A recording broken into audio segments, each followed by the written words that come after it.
Thanks so much to the glorious Juan Williams. Your family is a little bit bigger this week. Yeah, we have a newlywed, so we'll see. This is their first weekend. Everything's new when you're newlywed, right? Are they on honeymoon now, or no, they're going to go with one of his friends is getting married in India in November. Oh, that's exciting. Let's all book our travel. We will be back here at noon Eastern Monday. Right now, here's Melissa Francis in for Harris.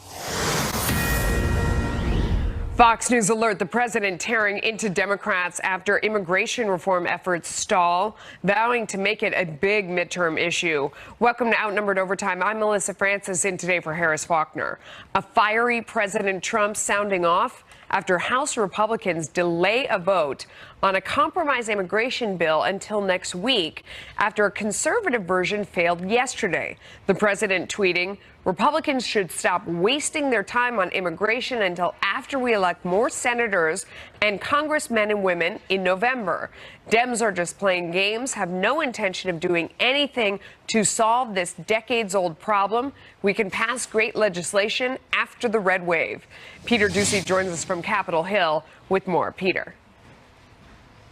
Melissa, Republicans here are not planning to put immigration reform on the shelf until after the midterms, despite the leader of the party, President Trump, telling them to do just that. We're going to move forward, and we're going to have a vote, and obviously it's an uphill fight to put that coalition together when we've got our own diverse approaches within the Republican conference. It would be nice if you had at least one Democrat that was willing to vote for a bill that secures America's border, and so far none have been willing to do that.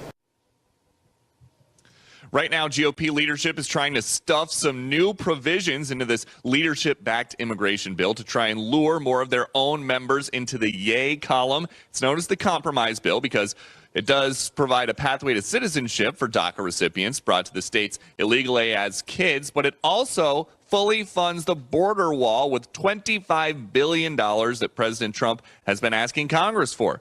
Leadership thought it had a better chance of passing than the more conservative version, the so-called Goodlatte bill, which actually outperformed expectations yesterday and only fell about 20 votes short. And some Democrats are now telling us that they would try to help if anybody asked. Honestly, it's been very frustrating. For months, we've been working on a bipartisan solution, 24 Democrats and 24 Republicans in our Problem Solvers Caucus working together. We came up with a solution together that we agreed to, and now we went to leadership, the Republican leadership, and say, would you sit down with us? We've heard nothing back from them. The plan was to vote on this immigration bill yesterday, and then it was going to be today, but they just don't have the votes. So just a few minutes ago, the Majority Leader Kevin McCarthy said on the floor of the House, the vote is definitely going to happen sometime next week. Melissa? All right, thanks for that. For more on this, let's bring in Republican Congressman John Faso of New York. He was among those who met with the president earlier this week as part of the effort to force House votes on immigration reform. Sir, thank you for joining us. Where do you think this stands right now? Well, I think it's in flux, but I think that those that are still on the fence on the Republican side should realize that this approach fully funds the border security that we need. It ends the diversity lottery. It fixes the chain migration, and it also solves the DACA problem. And it also deals with the issue of separating parents from children at the borders. And frankly, I'm prepared to vote for this. I'm strongly in favor of it. I think this is our opportunity to move the ball forward on immigration. We vitally need to do this for our country. And I'm hopeful that the president will be very forceful in his support to round up those extra Republican votes we need. You outlined what's in it that you like. What do you think needs to be added or removed in order to get those last few votes? Because Mike McCall was on earlier. He sounded very positive as well. It obviously needs a little more tinkering or else you'd have the vote. So what little changes do you think could be made? Well, many of the members want to have a more uniform e-verify system around the nation so that employers can check on whether or not someone is legally in the country before they hire them. That's something that I could support, certainly. I also, from an agricultural area in upstate New York, I want to see us fix the immigration issue for agriculture. That's a critical issue for our country. But, you know, there are some Republicans, unfortunately, that can't take yes for an answer. And I think the president really needs to get on the horn with these folks and to encourage them. This is our real chance to pass immigration reform.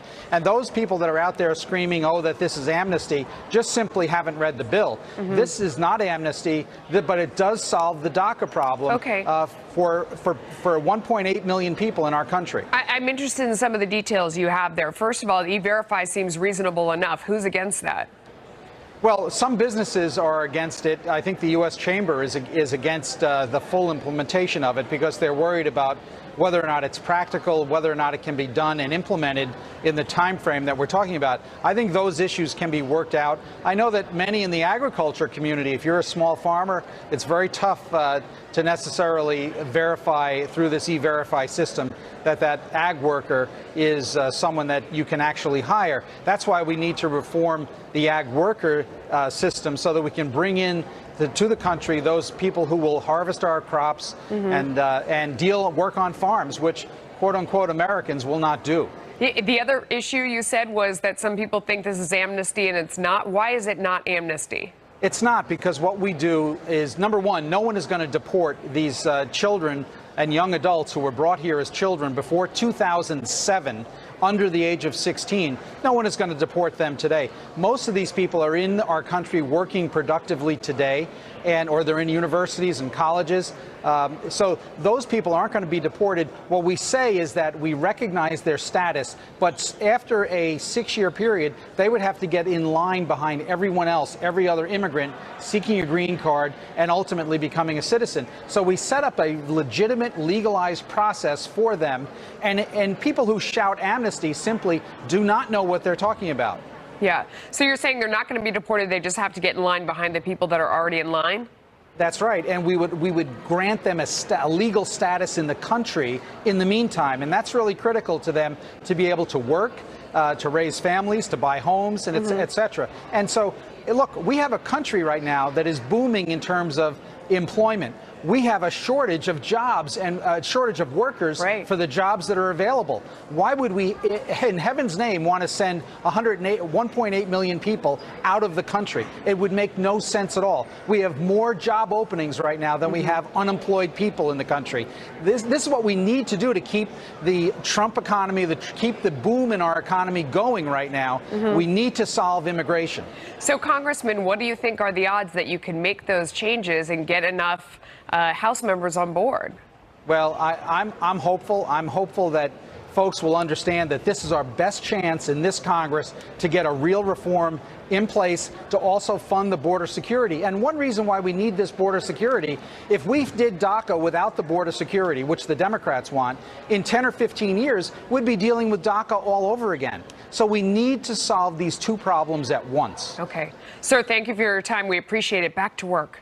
Thank you. Thank you.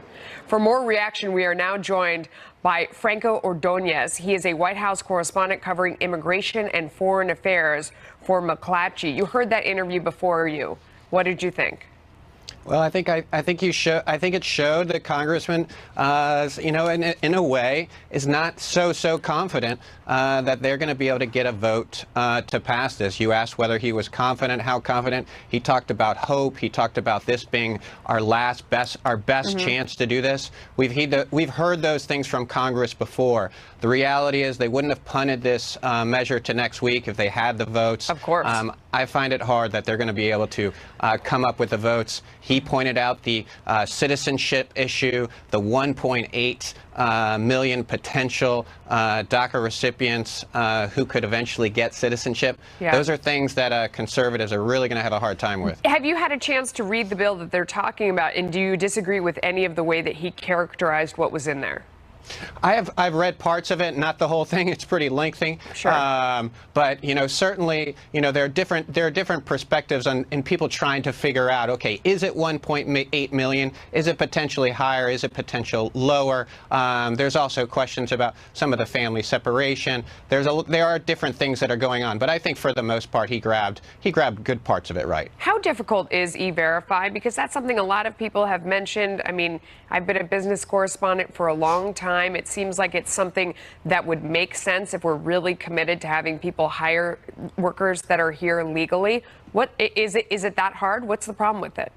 the E-Verify is a huge political animal. You know, the E-Verify exchange, just from a pure political stance, is seen by Democrats as the trade for the 11 million undocumented immigrants who are here, not the 1.8 million DACA recipients. There is a lot of controversy about E-Verify. There's feeling that there are glitches in it, but I think it's more of an issue of politics and not wanting to trade something such a large, because it would have a huge impact on migration to the United States, on illegal migration to the United States, and as the congressman said, a lot of business leaders are very concerned about implementing something like E-Verify if they don't have some more legal means to get the workers that they want to have. Yeah, absolutely, because the lieutenant governor from Texas was on our air earlier today, and he said that 11 million number that you just referenced is probably really 24 million,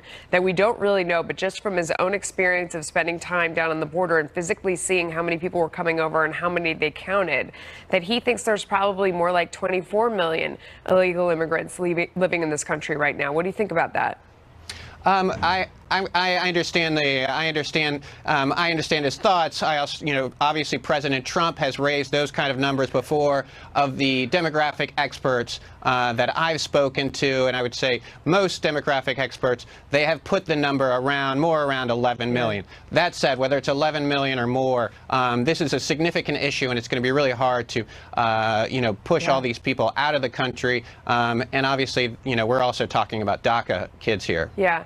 I mean, I know it's at this point it's going to be very difficult to do for all the reasons that we said. But who do you see voters blaming if it doesn't work out? Everybody deserves blame. Everybody's had a finger on this and not solved it all this time. It's outrageous that it's become such a problem. Do voters really differentiate between who's to blame, or do they see all of Washington as just failing in their basic job?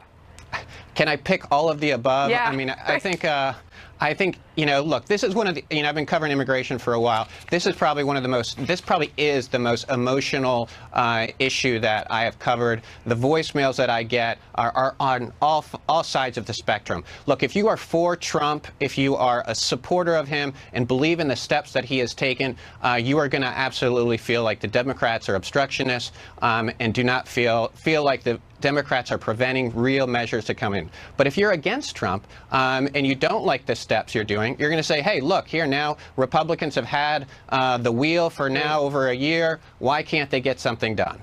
Franco Ordonez, thank you so much for joining us. We appreciate your insight today. Thanks for having me. Anti-Trump FBI agent Peter Strzok has been stripped of his security clearance less than a week after being escorted from the Bureau's headquarters amid an internal review of his conduct. What that could mean for his future next. Plus, the House Intel chair warned that there would be, quote, hell to pay if the Justice Department failed to hand over requested documents to congressional investigators. And today we've reached that deadline. So will the department cooperate? The political fallout if they don't. This is going to go from just myself and a few committee chairmen to all the members of the House of Representatives who are going to begin to take action against the Department of Justice and FBI. Fox News alert. Today marks the deadline that top House Republicans gave the Justice Department to turn over all documents requested by congressional investigators. House Speaker Paul Ryan slamming the DOJ yesterday for their failure to comply with the subpoena. They could have spared the country a whole bunch of drama if they would have complied with these document requests months ago when they were made in the first place. But a senior DOJ official tells Fox News, quote, last Friday, we agreed to provide specific documents by Friday or explain why we couldn't. That process is underway, including delivery of many of the requested documents yesterday and today. Chief Intelligence Correspondent Catherine Herridge is live in Washington with the latest. Catherine.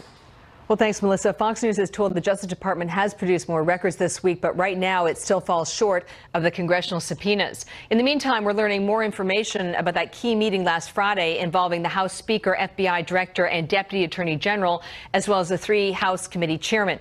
2 sources tell Fox News that the FBI Director and Deputy Attorney General were given 3 days from that Friday by House Republicans to hand over records about intelligence activities and the FBI's alleged use of confidential sources prior to July 31st, 2016. And that's a key date because it's when the FBI officially opened the Russia collusion investigation.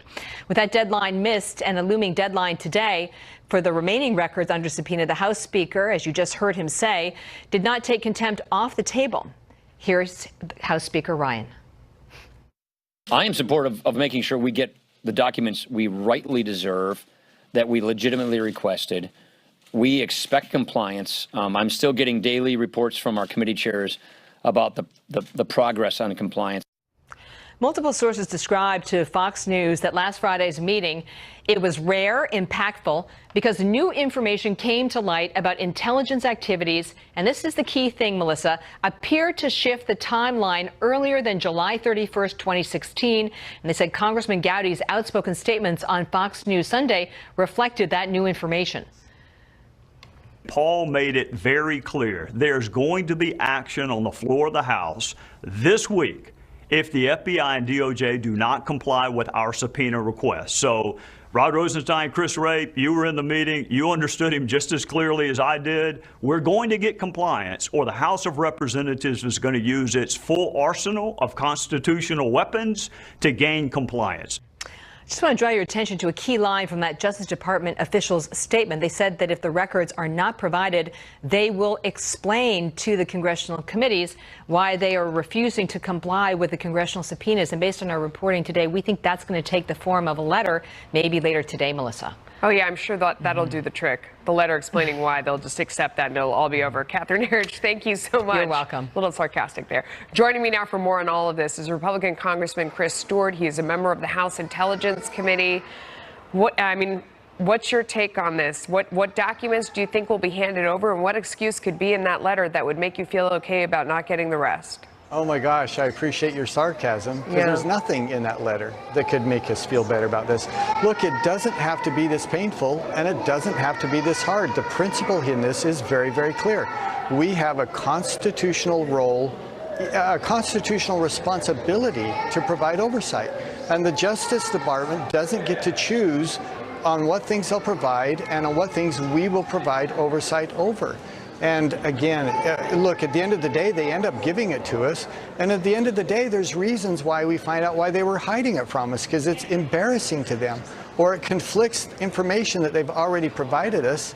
And I think that's what we're seeing here once again. Well, the Inspector General testified that he actually didn't get those really damning texts from Rod Rosenstein. He requested that information. He didn't get it. He had to get it from elsewhere. And it wasn't handed over to you guys either. And, you know, obviously that didn't have to do with national security. It was about embarrassment. So it sort of tells the whole story. What can you do if they don't hand over the rest? Well, we'll do as Trey said. We'll use every tool in our arsenal to make them comply, and they will eventually have to comply. And you know, you bring up such a good point, and I mentioned it earlier about they hide information that's embarrassing. Some of the information that was redacted, a page and a half of information was redacted for purposes of national security. We find out had to do with them paying $70,000 for a conference table. Now, that's not national security. That's embarrassing. They called, remember the Republican memo that was so important in establishing that Hillary Clinton played for the dossier?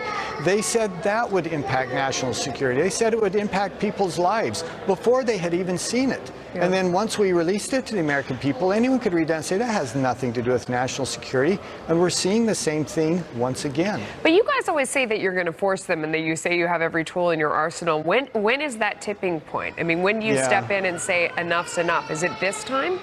Well, it is this time, but once again, they ultimately they've ended up giving us the information we've requested. They just make it unbelievably painful and unbelievably long burdened in order to do that. They're doing the same thing now. It's but like if you don't get it all today, are you going to start impeachment? What are you going to do? Well, I think it really kind of depends on what we do get today. If we feel like there's a good faith effort to provide this information, and that would be a real stretch for me. I don't think this is a good faith effort at all, but unfortunately I don't get to decide that by myself. But if some concluded they are trying to comply, then I don't think we start contempt proceedings on Monday. But if they don't, then I certainly would. And there will be many others who would join with me on this. For them to say that we're so dismissive of Congress, like pat us on the head and send us outside to play on the swing set and chew on a popsicle, that's the way we've been treated for the last year. And eventually I do think you reach a point where contempt is not only appropriate, it's the last option that we have. Do you worry that the minute you do that, you're accused of trying to deflect attention, change the outcome of the Mueller probe? Democrats are going to tie it right to that. Yeah, for sure. But we've heard that, 10,000 times? Everything that we've done in our investigation has in some way come back to, you're just trying to deflect from Mueller or weaken Mueller. I have always said, I hope Mr. Mueller completes his investigation. I support his investigation. I don't want to interfere with that in any way. I hope he does it as quickly as possible, but we're not trying to do anything that would impact his investigation. This is absolutely nothing to do with his investigation. Yeah. This is Department of Justice and FBI, which is a very, very different deal. Along those lines, we're also learning that the anti-Trump FBI agent Peter Strzok has lost his security clearance. That is less than a week after he was escorted from the Bureau's headquarters amid an internal review of his conduct. This is as Republicans are calling on Deputy Attorney General Rosenstein and FBI Director Wray to testify next week about why they failed to turn over that newly uncovered text. We were just talking about that, where he vowed to, quote, stop Trump from being president. What's your take on all that? Well, why did it take 7 months for him to lose his security clearance? Why did it take until that information is finally revealed to the Congress and the American people for him to lose his security clearance? They knew about these texts going back to January at least. And the last text is frankly no worse than some of the previous texts. And it's a good example of where they're going to hide and they're going to delay. And at the very last moment, perhaps when there's enough public pressure, they'll respond appropriately. But I tell you, these organizations have to clean their own house. And it's not, I'm not criticizing the Department of Justice broadly or FBI officials broadly. We're talking about a few people in very senior positions. Very senior. But they have to clean their own house on this and recognize they're losing the faith of the American people.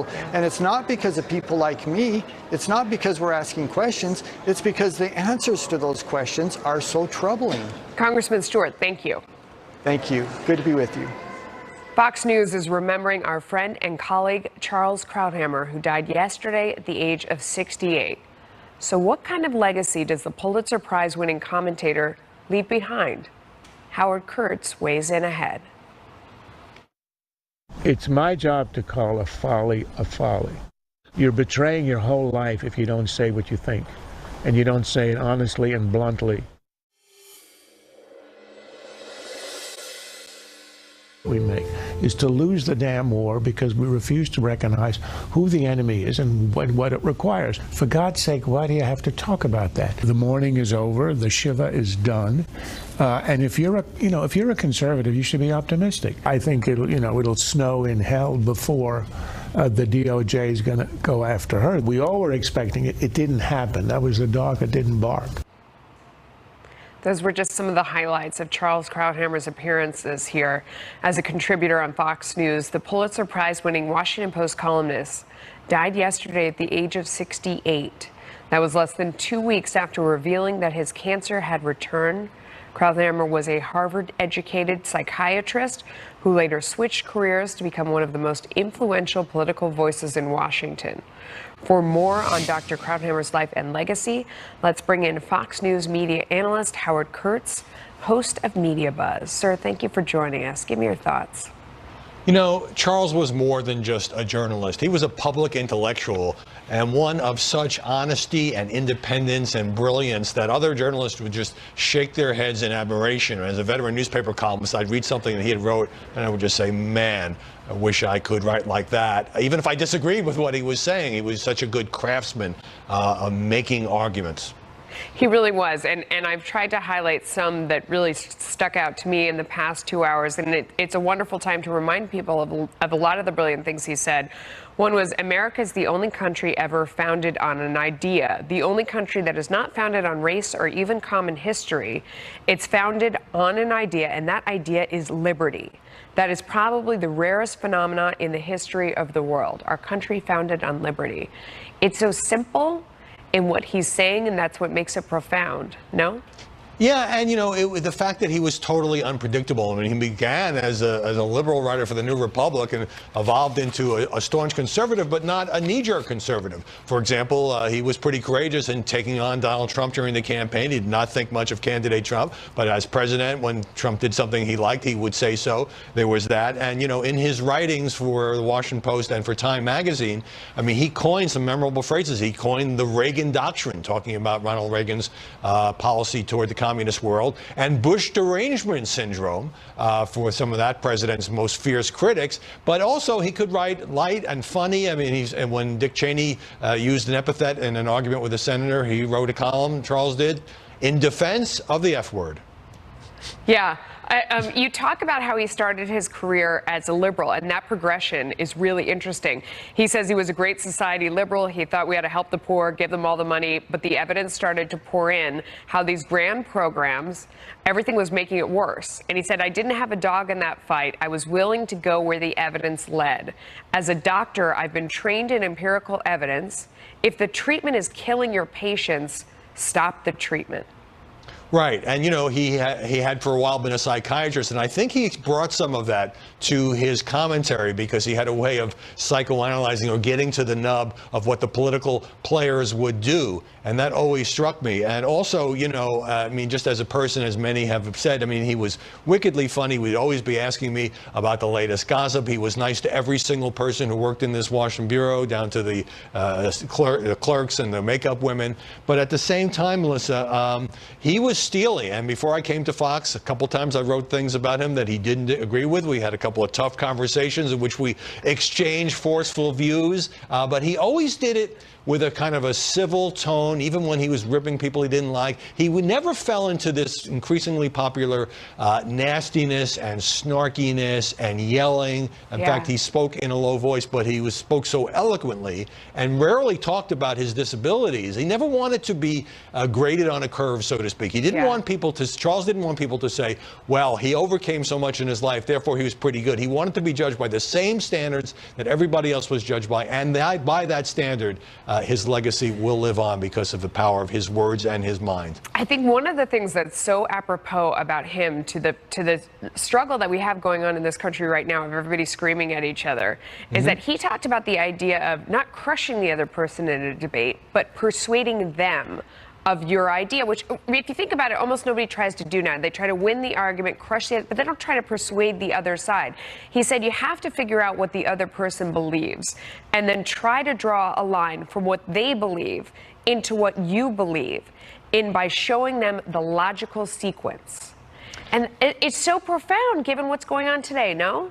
Yeah, Charles did it with logic and wit, and he was not just about sort of slam dunking the other guy because it would make good television or look good on television. He certainly, he used a scalpel as a former doctor, but he certainly could draw blood when he needed to. And with all the tributes pouring in, it's striking to me that many of the liberal commentators who went up against him either on television or in print, they are filled with admiration for this guy. He lifted everybody's game. He took the game beyond a partisan argument, although he could be partisan, to a more philosophical argument. He wasn't there to get more Republicans elected. He was there to persuade, as you say, people of his point of view. And it was just fascinating both to be his friend and colleague and to watch him in action. And we're really going to miss him. Yeah, absolutely. Thank you. Thanks for your time. Good to see you.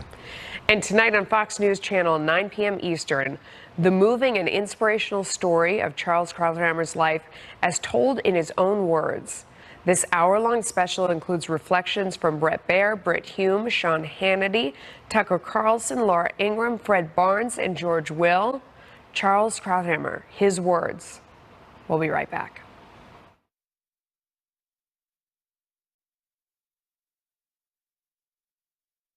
Fox News alert, back to our top story. House Republicans delaying a vote on a compromise immigration bill until next week after a conservative version failed yesterday. Leadership will try to rework the legislation to get enough votes. On the Senate side, a new bipartisan Gang of Four also plans to meet next week to begin in-depth negotiations on a compromise bill. So will we see action or more inaction? Time now for our panel. Kevin McCullough is a radio talk show host for Salem Media. Doug Schoen served as a pollster for former President Bill Clinton and is co-author of America in the Age of Trump. He is also a Fox News contributor. Doug, I'll start with you. What do you think has more hope, if anything? Do you think it's that bill in the House where we talked earlier to a congressman who said maybe if they add E-Verify to it, that could help? Or do you think that Gang of Four could actually work together? I don't think anything's going to work, Melissa. I think neither of the bills are going to pass. The reason they've delayed the vote till next week is they don't have the votes. Everything that I've read and seen suggests that this won't pass, won't get through the Senate, and this is going to be a big issue against Donald Trump and the Republicans in the midterm. I just think this is DOA. Kevin, the Republicans got many more votes yesterday than anyone thought they would or predicted. Some people say that that shows that they're actually closer and feeling more pressure, Republicans are, than they have before. Particularly to the conservative emphasis of what that bill was like. I don't think they expected to get that close to 200. I do think Doug has a good point. I think the real roadblock is the Senate, because obviously with a filibuster you can shut it down. If there is some pickup in the Senate, and if the houses do well in the fall, look for immigration to be something that the Trump administration would want to push through, and possibly with, you know, a good, strong support of the American people. This last week showed a couple of really interesting things in polling that was out today. Yeah. Most Americans are not impacted by these staged pictures, by this fake news. A lot of people, they're not impacted. Their opinion of President Trump hasn't changed, and they actually like a lot of the procedures that we already have in place. The lieutenant governor from Texas was on the network earlier today talking about this idea of parents and children being separated at the border, saying he's a witness and they're not necessarily parents. Here's what he said. Of these children and teenagers that we're talking about, over 70% came here on their own, about 40,000 this year by themselves. And you just cannot accept, and I've been on the border many times, you can't accept that these are the real parents. You know, the drug cartels control the border. They make as much money or a lot of money on smuggling people as much as they do drugs. So right now the drug cartels are looking at America and they're laughing. The president is right on this. No one wanted to separate these kids, but he was following the law. Obama did the same thing. We know all that now, and that's in the past. We need to move forward. Doug, what do you think about that? Well, I think that if the Republicans choose to litigate this issue going forward, an issue that Kevin, I think, rightly says hasn't yet impacted on the president, and the Republicans could well. I think what both parties have failed to do, Melissa, is to do a bipartisan compromise where we would reunite families, build the wall, and have a pathway to citizenship for DACA. Do you believe that's possible? Can anything bipartisan really happen? I don't think it is possible in this move, because I'm disappointed in my own party, to put my cards on the table, that the Democrats have chosen to basically oppose everything, not participate, and not get a reasonable compromise done, when if they came forward now, maybe, just maybe, we could get it done. Because, Melissa, this is more than politics. Right. This is children, families, and who we are as a people. And I'd like to think we could rise above this. Sadly, so far, we haven't. Kevin, do you think the American people see that this should be more than politics, that those who are, I mean, everything Doug just said, that whoever doesn't come together in Washington really is putting politics ahead of people's lives and their own job? I mean, this is what they've been set there to do, to sort out complicated national problems like this. We need a solution now more than ever. You or somebody else said it the hour before, but you don't get to show up at work and not do your job and keep your job, which was an astute observation. The YouGov poll that I referenced a second ago was the one that said that most of the American people actually blame the parents of the children that are being sent for the problems that the children are now encountering. In other words, they recognize that parents are making the choice to either send the child by themselves or with smugglers to try to get them into the country. And I just don't think that even with near 100% negative media against the president on this, His approval rating has not moved in the daily tracking, and you are starting to see parents say, well, it kind of makes sense to us. You're not supposed to abandon your kid at the border. What is happening, Melissa, is that the president's narrative on the economy, which is all good news, is being lost in the 100% negative media on immigration and family settlement. That is the advantage. Although I mean, it seems like that changes every week. Last week, it was a huge victory on North Korea. No matter what happens, the story changes. Within 48 hours, it'll it was back to this again. Change away from this again, though. Don't you think? No, I think this is a great distraction and I think the Democrats are playing it the right way. I mean, Schumer is going to obstruct and kind of slow things down. The longer he does that, the more he makes Trump focus on this instead of the economy, the more it works out well for the Democrats. Sadly, that's so, because as a patriot first, I'd like to see immigration reform done, not endless politicking. No, and everybody has, no matter whose fault it is, everybody has compassion for those children. Exactly. I've seen those pictures, no matter how they got there. Of course. Absolutely. So as we head into those lazy, hazy, crazy days of summer, President Trump is ramping up his campaign-style rallies ahead of the midterms. Can he count on his base to show up at the polls this November? The Power Panel stays right here with more. Hello, everyone. I'm Ed Henry in for Dana Perino today. President Trump set to give a big speech on immigration next hour before advocates for victims of illegal alien crime. We'll bring you there live. Plus, both Texas Senators Ted Cruz and John Cornyn are at a Border Patrol station. We'll hear from them as well. And lasers are targeting U.S. aircraft in the Pacific Ocean. Who's behind it? We'll ask General Jack Keane. He's got the answers on the Daily Briefing. President Trump hitting the road to rev up the Republican base. With the midterm elections looming, the president will make stops in Nevada, South Carolina, South Dakota, and Wisconsin in the coming days.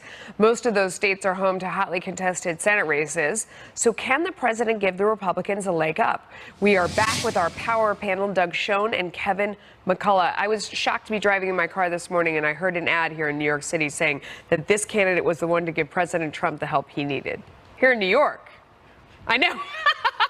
Must be a Republican primary. Yeah, right. Yeah, well, even still, I mean, it's in New York. You don't expect anyone to even say that name out loud. I know which race it is now. Yeah. What do you think? What do you think coming up? Do Republicans want him? He's hitting the road. It's changing a lot for me, Melissa. Months ago, I thought that there was going to be a blue wave. Weeks ago, I thought that it was still possible. About a week ago, I started to say, well, they could hold on, but I don't think it's going to be anything huge. Like maybe they take the House by a couple and the Senate stays where it is.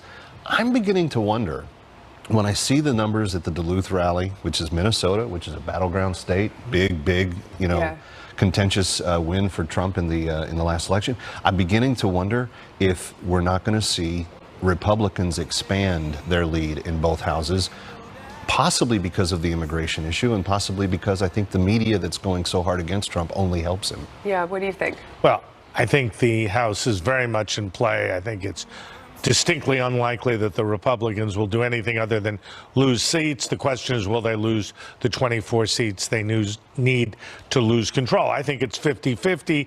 This has not been a great week for the president, but I take Kevin's point that this is 1 week out of 52. But I think the House is in play. The Senate, I think there's a possibility that the Republicans could hold their own or pick up, if only because there are 26 Democratic seats in play and 9 Republican seats. The Democrats have only 3 possible pickups, and the Republicans have 10 seats where Donald Trump won that are held by Democrats. So I think we're going to have, if I had to predict today, hold me to it. The Democrats win the House, lose the Senate. But here's the thing I'd like to add to that, and I think that it's true. We saw Trump at the end of the campaign in 2016 bring the heat like you had not seen in a Republican candidate for a while, and I think he's willing to go out and work, unlike ways that Romney and Bush didn't do.